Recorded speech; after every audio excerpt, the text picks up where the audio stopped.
with that, I realized, like I'd mentioned earlier, I was not in control of my assets, and I started looking for other avenues that could help me control my assets.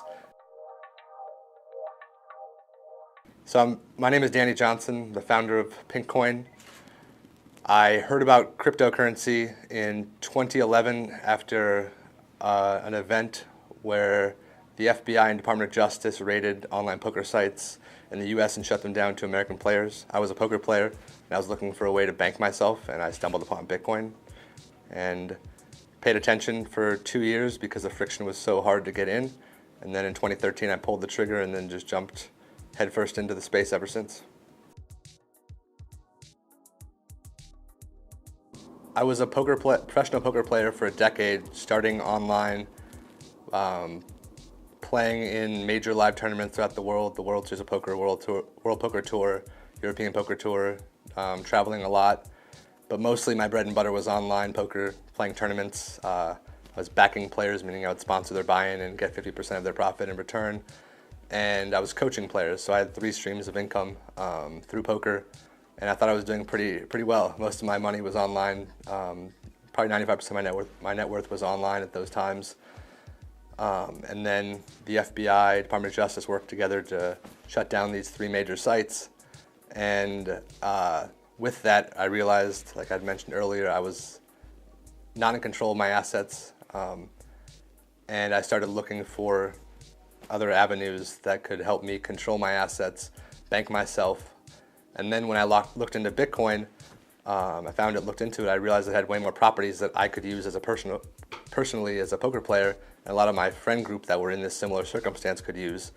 Because as a poker player, you're dealing with, if you're playing live tournaments and live cash games especially, you're dealing with large cash transactions that banks generally don't want to mess with. Like, a lot of banks really get scared off of a lot of cash transactions. They're asking questions, they're wondering, is this drug money? And so after a while, a lot of poker players, myself included, have banks shut their accounts down unilaterally without any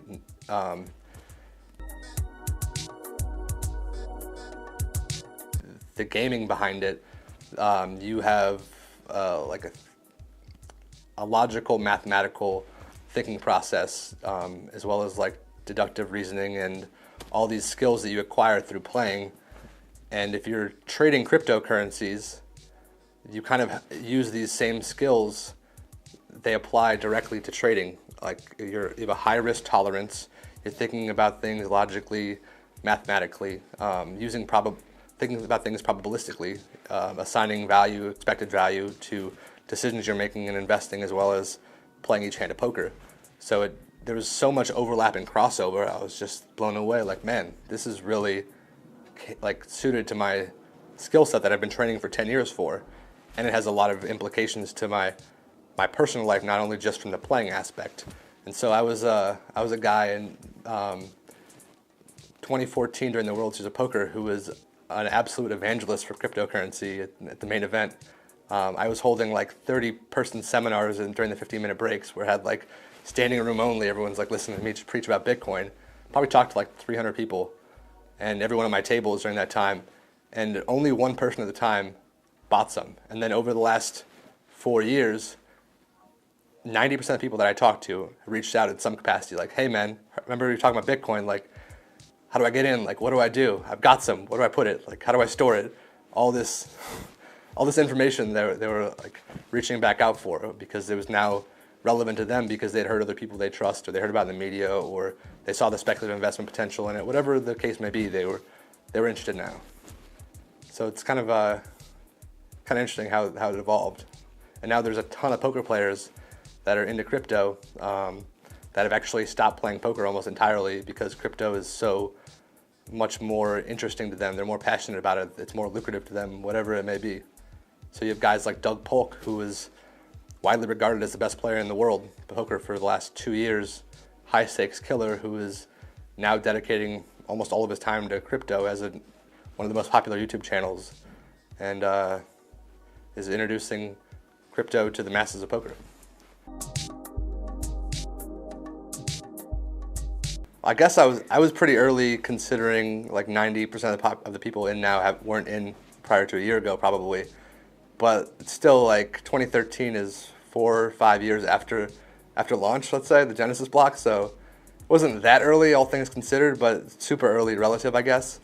It feels pretty amazing, honestly, especially when you consider that in 2013, 2014, no one wanted to hear about Bitcoin. Everyone just like, you said cryptocurrency, you said Bitcoin, you said blockchain, just close the ears, like close eyes, just turn themselves off and just avoid the conversation at all costs because they didn't understand it. People were fearful of it given the narrative and in the media, and now we've come full circle where it's a topic of conversation. People are interested, people that matter are interested, and people are just thirsty for information. So it feels pretty spectacular to have been a part of it and had the foresight to really jump into it with the full conviction that this is going to be a disruptive, revolutionary technology, and I should be a part of it as much as I can be. I mean, that's a huge dive to take at that point. But yeah. I guess if you know the tech, believe in the tech, and are confronted with a problem. Yeah, like the circumstances in my life at the time kind of led me to find it, and then there was just so much overlap with what I was doing and what I kind of needed. It just made perfect sense, and I became fascinated and then hooked, and just kind of everyone that was in my similar circumstance tried to share it with. Tried to be like, yeah, this is what you need to get into, man. I'm originally from Vancouver, Canada. I went to high school in Washington State in the San Juan Islands, and then I went to college in Hawaii at Hawaii Pacific University, lived there for 12 years, and then I moved to Chicago 2.5 years ago, a little over 2.5 years ago. My wife and I had our first kid and decided we wanted to be closer to her family, and they're all fourth generation Hyde Parkers. So we moved to Hyde Park, and best decision we made. It's deep. There's a lot of Chicago crypto enthusiasts, a lot of great projects coming out of Chicago, a lot of very smart and knowledgeable people. I mean, you have arguably 4 of the top, I don't even know, 20, 50 universities in the country just within 10 miles of each other. Northwestern, University of Chicago, DePaul, endless amounts of talent, young people that are thirsty to learn and contribute. It's pretty damn rare. So I think Chicago is this untapped or starting to become tapped resource for blockchain development, a lot of talent, a lot of projects starting up, and I think there's some projects right now like blockchain, WTF or what the fuck, however you want to call yourselves, that are starting to showcase this talent. Chicago Blockchain Project, what Disruption Joe's doing, that are kind of incubating and bringing these projects to the forefront and helping them develop and show people that, hey, this great stuff is happening in Chicago, come pay attention. There's definitely I don't want to say like segregation, but like if you have a lot of money and you're also very sharp in technology, generally you're going to be technology, like, I don't want to say autistic, but like you're going to be kind of like reclusive and just going to be not very socially adept. And if you've got a lot of money, you're going to perceive yourself to be a lot higher class than somebody else, and you're not going to want to mingle with the low class people. So there's a lot of like disparity between the people, the groups, or whatever. There's not much cultural mingling. I want to say cultural. It's just like, what is it? Status? It's job title, like just social skills. I don't really know what the gap is, but it exists, and there's not much mingling of that. So there's not much community that's been developed. Whereas Chicago, I mean, it's got everything, and there's not many people that are.